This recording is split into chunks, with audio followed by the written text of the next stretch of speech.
আমরা সমাজে করি, নাম বিকৃত করি না, নাম বিকৃত করা যাবে না। ওয়ালা তানাবাযু বিল আলক, মন্দ নামে ডেকো না। আমাদের সমাজে এটা আছে, দেখবেন যে বাবা মা সুন্দর নাম রেখেছে আবু বকর, ওকে ডাকে বক্কইরা, আছে না এরকম? তারপর নাম রেখেছে ধরেন আব্দুল কুদ্দুস, ওকে ডাকে, নাম রেখেছে আব্দুল ওয়াক্কাস, ওকে ডাকে। এই বিকৃতি আপনি করতে পারবেন? কারণ কিয়ামতের দিন আপনার নাম ধরে, আপনার বাবার নাম ধরে ডাকা হবে। তুদআউনা ইয়াউমাল কিয়ামাতি বিআসমাইকুম ওয়া আসমাই আবাইকুম। কিয়ামতের দিন তোমার নাম, তোমার বাবার নাম, যখন আপনাকে ডাকবে ফেরেশতারা, আপনার নাম এবং আপনার বাবার নাম ধরে ডাকা হবে। এজন্য রাসূল সাল্লাল্লাহু আলাইহি ওয়াসাল্লাম বলেন, ফা আহসিনু আসমাক, তোমাদের নামগুলো সুন্দর রেখো, নাহলে সেই দিন ডাকবে বল্টুর ছেলে কল্টু দাঁড়াও, তখন এই কোটি কোটি মানুষের সামনে আপনি এই নাম নিয়ে দাঁড়াবেন আর লজ্জায় পড়বেন।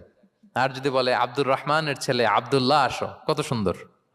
নামগুলো ভালো আলেম দিয়ে ক্রস চেক করে, কনসালটেশন করে এরপরে রাখবেন। আর কাউকে মন্দ নামে কখনো ডাকা যাবে না।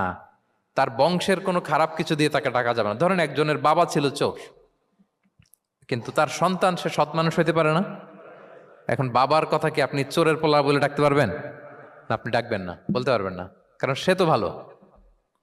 তাহলে নাম বিকৃত করা, মন্দ উপনামে ডাকা, এটা কবিরা গুনাহ। এটা আমরা কখনো করব? মনে থাকবে প্রিয় ভাইরা?